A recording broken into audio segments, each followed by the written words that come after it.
সুন্দর নির্বাচন করার জন্য ক্যাপেবল।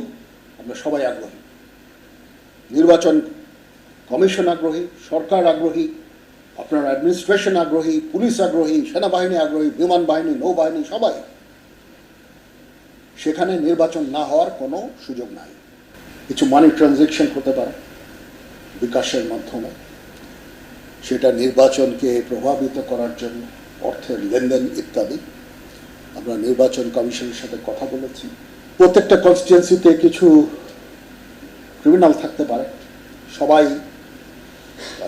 এই ধরনের অপকর্ম করবে না। ইলেকশন ডেতে রিগিং করা, ভোটারদের পোলিং স্টেশনে যেতে বাধা প্রদান করা ইত্যাদি। সেটার জন্য আমরা আশা করব যে আমার বাহিনী